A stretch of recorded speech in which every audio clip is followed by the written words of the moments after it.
है वो है अल्लाह की बख्शिश।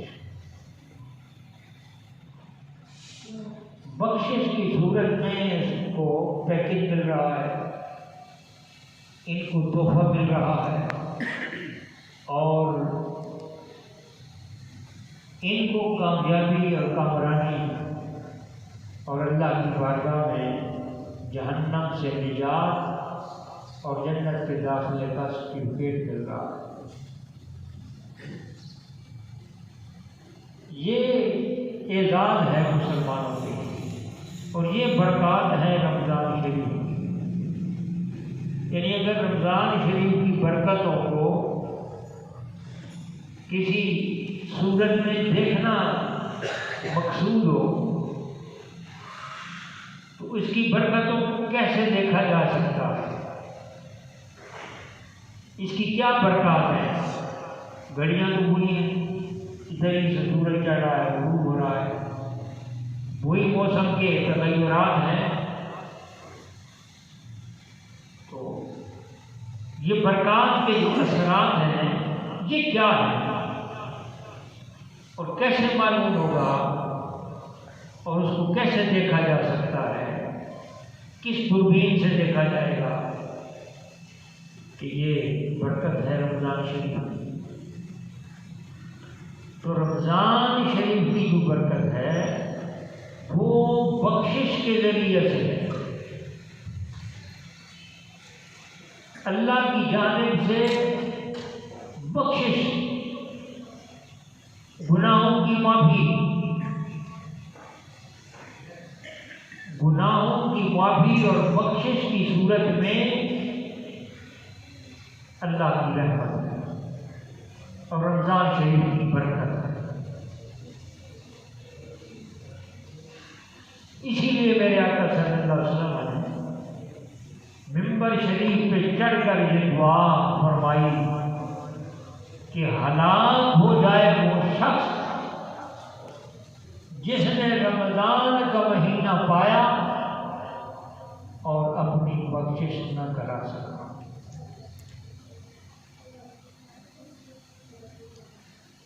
जिब्रील ने दुआ मांगी, सरकार ने उसको आमीन कहा।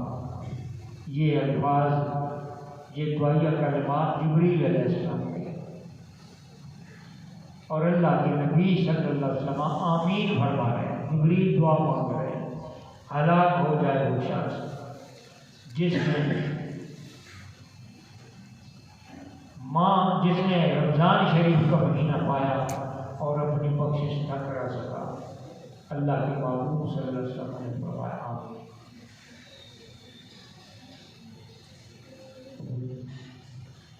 उस बरकत का नतीजा सामने आ गया कि बरकत है बख्शिश, बरकत है बख्शिश, रहमत है बख्शिश, अल्लाह की इनायत। और अगर ये नहीं तो फिर बरकतें उसके लिए तो नहीं, जिसकी रमज़ान शरीफ में बरकत ना हो सकी, बख्शिश ना हो सकी, गुनाहों की माफ़ी ना मिल सकी, तो फिर कुछ भी ना हो। तो इनकी बरकत अगर देखें तो वो अल्लाह की रहमत, अल्लाह की रहमत देखें तो वो बख्शिश है। और मुसलमान का एजाज़ वो बख्शिश है कि अल्लाह की तरफ से इंसान को बख्शा जाता है, मोमिन को बख्शा जाता है, उसके गुनाह को माफ़ कर दिए जाते हैं। अल्लाह तबारक व तआला उसके लिए जहन्नम के दरवाज़ों को बंद कर देता है, उसके लिए जन्नत के दरवाज़ों को खोल देता है। जब दरवाजे जन्नत के उसके लिए खुल जाते हैं तो फिर समझो कि अल्लाह ने उनके लिए रमज़ान की बरकतों को नाज़िल कर दिया है और वो बरकतों से फ़ायदा हासिल कर रहा है। बरकत तो है। अब नहर चल रही है, पानी चल रहा है, इससे कौन फायदा उठा रहा है, किसको मिल रहा है, कौन फायदा उठा रहा है? जिसको मिल रहा है वही फायदा उठा रहा है। जिसने उससे कुछ हासिल किया उसको फायदा पहुंचा और जिसने उससे कुछ ताल्लुक ही कैद न किया, उसकी तरफ रुजू ही नहीं किया, तो फिर उसको उस पानी से कोई फायदा नहीं। चल रही है, पानी तो चल रहा है, लेकिन उसको कोई फायदा नहीं। रमज़ान शरीफ आया, बरकातें मौजूद है, रहमतों का दरिया चल रहा है। जिसने इससे ताल्लुक ही कैद न किया तो वो महरूम चला गया। उसके लिए कौन सी बरकत है? उसके लिए न रमज़ान है, न शवाल है, न ज़िकात है, न ज़कात। बरकतें उसके लिए है जिसने इससे रजू किया। और रजू किस तरह होगा? एक तो ये है, सबसे पहले अदब, पहला करीना है मोहब्बत के करीब अदब है। सबसे पहले अदब है, सबसे पहले अदब है। और रमज़ान शरीफ में शैतान तो बंद हो जाता है। फिर घरों में ये रोज़ बरोज़ खाने तैयार हो रहे हैं, ये एहतराम के खिलाफ कार्रवाई हो रही है। हुक्म है कि जिसका रोज़ा बीमारी की वजह से नहीं या औरत के मखसूस अय्याम में रोज़ा नहीं, तो वो भी अपने बच्चों से भी छुप कर खाना खाए। ये एहतराम है रमज़ान का। और जो सफ़र पे जा रहा है और सफ़र पे से वापस आ गया, रोज़ा बवजह सफ़र नहीं रखा, गुंजाइश है, रियायत है, नहीं रखा। लेकिन जब वापस आया है, अब उसके लिए अपने घर में खाना पीना हराम है। अब वो कहता है मैं सफ़र से आया हूँ, लिहाजा मेरे लिए तो दस्तरखान बिछाया जाए और कई किस्म के खाने लगा दिए जाए। तो ये एहतराम के खिलाफ है, ये एहतराम नहीं है रमज़ान। पहला एहतराम है, सबसे पहले एहतराम है। और अगर किसी मरीज को खाना देना है तो छुप कर देना है, उसके लिए एहतिमाम करना है तो चुपके से करना है और छुप के करना है, ताकि किसी पर जाहिर न हो। आज तो हमारे घर में बड़े बड़े मुराहिक बच्चे, यानी करीबुल बलूग बच्चे गलियों में आम खाते फिरते हैं। एहतराम है ही नहीं रमज़ान। तो जिसने एहतराम नहीं किया उसने क्या फायदा उठाना है? फायदा तो वही उठाएगा जिसने एहतराम किया। और इसका दूसरा ताल्लुक है रोज़े रखने का, जैसे रमज़ान के साथ। पहला ताल्लुक अदब का है, अदब नहीं तो फिर कुछ भी नहीं। रोज़ा रख के भी अदब न कर सके तो रोज़े रखने का भी फायदा कोई नहीं। पहला तरीका अदब का है, एहतराम है। उसके बाद फिर रोज़ा रखना है। रोज़ा रखे, रखवाए, जहाँ जहाँ तक उसकी एडमिनिस्ट्रेशन है, उसका तसल्लुत है, उसका कंट्रोल है, उसका नज़्म ज़ब्त है, उसकी तवल्लियत है, मुतवल्लियत है, उसका कंट्रोल है, उसकी हुकूमत है, उनको रोज़ा रखवाना उसके लिए लाज़िम और ज़रूरी है, जिन पर रोज़ा फ़र्ज़ है। अगर घर का सरबरा रोज़ा नहीं रखवा रहा तो जो रोज़ा जिस पर फ़र्ज़ है वो नहीं रख रहा, वो तो मुजरिम है, उसी की तरह बराबर का उसका सरबरा मुजरिम है। कि कुल्लुकुम राइन व कुल्लुकुम मसऊलुन अन रइयतिही, अल्लाह की माबूद का फरमान है। तुम में से हर बंदा अपने अपने घर का सरबरा है, राई है, और अपने रइयत के मुतालिक वो मसऊलान होगा, सवाल किया जाएगा, उससे बात पुछ होगी, पूछा जाएगा तुमने अपने घर वालों के साथ क्या किया है। कू अनफुसकुम व अहलीकुम नारा, कुरान हकीम ने फरमाया कि खुद भी जहन्नम से बचो और अपने घर वालों को, अहले खाना को भी जहन्नम से बचाओ, अपने अहल को जहन्नम से बचाओ।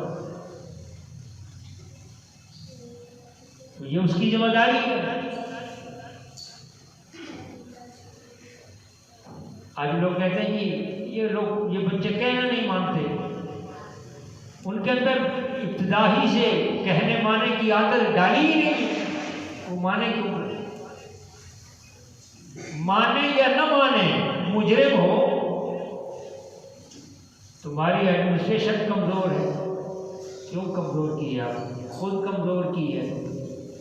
वो तो बच्चे हैं, उनके अंदर तुम आदत डालते, कहना माने की आदत डालते तो वो मानते। ये तो इंसानी फितरत है। जिस तरह उनको चलाओगे वैसे चलेंगे, जिस तरह का माहौल दोगे वैसा माहौल आएगा। आज हमारी इस बात की जरूरत है कि हम रमजान का एहतराम करें। ये बिल्कुल खत्म होता जा रहा है। अब तो एहतराम का नाम ही मिटता जा रहा है और ये तस्वुर ही खत्म होता जा रहा है कि कुछ एहतराम भी होता है। होटलिंग का सिलसिला देखो तो उसी तरह बदस्तूर है, एक आधा कपड़ा वैसे लटका दिया, ठीक है जी, हमने पर्दा एक पर्दा लटकाया हुआ है, कपड़ा लटका दिया। उसी तरह के सारे निजाम चल रहे हैं। और आज तो मौसम कुछ ठंडा है। पिछले रमजान में जो घोटे वालों ने तो बाजार गर्म कर रखे। भाई घोटे की क्या जरूरत है रमजान के अंदर? इतनी बेअदबी रमजान की। और ये गवर्नमेंट की भी जिम्मेदारी बनती है, वो भी अपनी जहालत और नाकामी की वजह से ये काम भी नहीं कर सकती गवर्नमेंट। तो ऐसे लोगों को तो इक़्तिदार का हक ही नहीं है, जिसके अंदर इतनी पावर ही ना हो कि वो एक कानून को नाफिज कर सके। तो जबकि कानून है, उसके नफूज पर अपनी इतनी कमजोरी, तो फिर हुकूमत का इक़्तिदार पर बराजमान होने का तो कोई मकसद ही नहीं। इस्लामी हुकूमत का जो ये तस्वुर है कि ये अमीरुल मोमिनीन और या बादशाह वक्त के लिए, या दौर हाजिर के वज़ीर आज़म के लिए ये ज़रूरी और लाजिम है कि वो अपनी रैयत पर ये कंट्रोल करे कि रमज़ान का एहतराम कायम हो। और अगर ये कायम नहीं हो सकता तो फिर ये उसकी कमजोरी है। रोज़े रखना ये भी रमज़ान का एक अदब है, एहतराम कि रोज़े रखे जाते हैं। और ये भी भुगतान है, रोज़े रखने का भी भुगतान है। और मैं अर्ज करता चलूँ कि बेशुमार बीमारियां ऐसी हैं जिसका इलाज रोज़ा है। बेशुमार ऐसी अमराज हैं जिसका इलाज है रोज़ा। अगर ये वक्ती तौर पर तकलीफ तो होती है, लेकिन ये एक बतौर दवाई है। उस तकलीफ को अगर बर्दाश्त किया जाए तो बीमारी कमजोर हो जाएगी। ये खुद उसकी ढाल है, बीमारी की ढाल है। वक्ती तौर पर तो कोई ना कोई तकलीफ होती है, और अगर सब्र और हौसला हो तो ये इसके लिए इलाज है। और कई ऐसे अतिबा मौजूद हैं, हुक्माए हाजिर मौजूद हैं, क्वालिफाइड डॉक्टर मौजूद हैं, जो इलाज के लिए ये बताते हैं कि अपने पेट को खाली रखा जाए। 18 घंटे के लिए पेट को खाली रखा जाए, 12 घंटे के लिए पेट को खाली रखा जाए। शुगर का इलाज भी कर रहे हैं, हार्ट का भी इलाज कर रहे हैं, और वो इसी तरह का इलाज कर रहे हैं कि पानी कम पिए, खाना कम खाएं। ये बता रहे हैं। अब लोग समझते हैं कि ज्यादा खाने से ही हमारा जिस्म फड़वा होगा। ज्यादा खाने से मुमकिन है ऐसी चीज हो, लेकिन कई बीमारियां भी तो फिर जन्म ले लेती। तो मैं अर्ज ये कर रहा था, आयत करीमा तो मैंने जंग बदर के मुताबिक पढ़ी थी और मकसूद ये था मेरा कहने का, इब्तिदाई कलमात का, कि रमज़ान शरीफ की जो बरकतें हैं वो खुद भी हैं और किसी किसी सूरत में भी इसकी बरकतों में इजाफा हुआ। इनकी बरकतें उनको पहुँची, उनकी बरकतें इनको पहुँची। यानी मसलन इसके रमज़ान शरीफ की 3 तारीख को माई खातून जन्नत सलामुल्लाह अलैहा का विसाल बाकमाल होता है। तो उनके विसाल बाकमाल से इस रमज़ान की 3 तारीख की बरकतों में इजाफा हुआ है। और वैसे तो रमज़ान के मुताबिक हदीस में मौजूद है कि जो बंदा रमज़ान शरीफ में फौत होता है उसके लिए हिसाब नहीं, हिसाब किताब कब्र में जो हिसाब होता है ना, कब्र का हिसाब, बात तो तफसीली तलब है, वक्त नहीं है कि मैं इस पर गुफ्तगू करूँ कि हिसाब किताब ये क्यों है, इसकी वजूहात क्या हैं, कब्र में हिसाब क्यों रखा गया है, और फिर इसके असरात क्या हैं। बहरहाल कब्र में हिसाब है और ये इस उम्मत के लिए खास है, ये भी ज़हन नशीन फरमाए कि ये बाकी उम्मतों के लिए नहीं है। कब्र का जो हिसाब है और उनके नकीर का जो ये महकमा वजूद में आया और इसने अपना काम किया, ये सिर्फ इस उम्मत के लिए है। पहली उम्मतों के लिए कब्र में हिसाब नहीं है, न उनके नकीर का वहाँ जाना है, न वहाँ उनके लिए कोई हिसाब हुआ, उनका मामला कब्र में कुछ भी नहीं है, बाकी मामला उनका हशर में। और इस उम्मत का ये एजाज़ है कि इस उम्मत का हिसाब कब्र में है। और कब्र में चूँकि हिसाब लाजिम है, और अगर इस कब्र का हिसाब नहीं तो मुफस्सिरीन की राय क्या है, ये मुहद्दिसीन की राय क्या है। मुहद्दिसीन ने फरमाया कि कब्र में हिसाब जरूरी है और इसी पर डिपेंड है सारे निज़ाम, इसी पर क़यामत वाला हिसाब वो इस कब्र वाले हिसाब के साथ है। जैसा इसका होगा वैसे ही वही होगा। अगर इधर ठीक है तो उधर ही ठीक है, अगर इधर ठीक नहीं है तो उधर भी ठीक नहीं है, क्योंकि ये बुनियाद है, ये असल है, ये असल है, वो फरा है। अब असल ठीक है तो वो भी ठीक है, अगर ये ठीक नहीं तो वो भी ठीक है। और ये साहब जुम्मे की रात और जुम्मे के दिन को मरने वाला और रमज़ान शरीफ में मरने वाला, उस पर हिसाब किताब नहीं, यानी कब्र में मुनकर नकीर उसके पास आएंगे भी नहीं, पूछने के लिए भी नहीं आए, भाई तू कौन है और कहाँ है, किधर से आया, किधर जा रहा है, क्या प्रोग्राम है तेरा, नहीं आएंगे पूछने के लिए। अब मुहद्दिसीन ने क्या राय की है, उन्होंने फरमाया भाई रमज़ान शरीफ में जो मर जाए फरिश्ते आएंगे भी नहीं। ये मोमिन के लिए बात है, गैर मोमिन मुनाफिक के लिए नहीं है, बस मजहब के लिए नहीं है, ये खालिस हुजूर के गुलाम के लिए बात हो रही है। सच्चा मोमिन, सच्चा मुवाहिद, सच्चा तौहीद परस्त, उसकी बात हो रही है, सच्चा हुजूर का गुलाम, उसका कब्र में हिसाब नहीं होगा। अब नहीं होगा, फरिश्ते आए भी नहीं, तो फिर क्या होगा। मुहद्दिसीन ने फरमाया कि अल्लाह की रहमत को ये बात गवारा नहीं है कि जुम्मे के दिन तो वो मर जाए, हिसाब किताब ना हो और बाद में फिर शुरू कर दे, ये नहीं हो सकती। रमज़ान शरीफ में मरा, फरिश्ते नहीं आए, छुट्टी है उनकी, वो आए नहीं, तो बाद रमज़ान के फिर वो आ जाए पूछने के लिए, नहीं। फरमाया ये अल्लाह की रहमत को गवारा नहीं। ये मुहद्दिसीन की राय है कि चूंकि अजाब उठ गया तो ये फिर अगले वक्त में फिर अजाब लौट कर आए, ये नहीं होगा। क्योंकि अल्लाह ताला एक दफा अगर अजाब उठा देता है, एक दफा उसकी करम नवाजी उस पर फरमा देता है, तो फिर ये अल्लाह की रहमत को गवारा नहीं या उसकी छाया निशान नहीं कि एक दफा छोड़ने के बाद फिर गिरफ्त कर ले, फिर पकड़ ले। ऐसा नहीं होगा, ऐसा नहीं होगा कि एक मुकदमे में बरी करके दूसरे से पकड़ ले, दूसरे में बरी करके चौथे से पकड़ ले। ये अल्लाह की शान नहीं। अल्लाह तबारक व तआला अगर पकड़ेगा तो फिर पकड़ेगा, इन्ना बच्चा रब कर शदीद, उसकी पकड़ बड़ी सख्त है।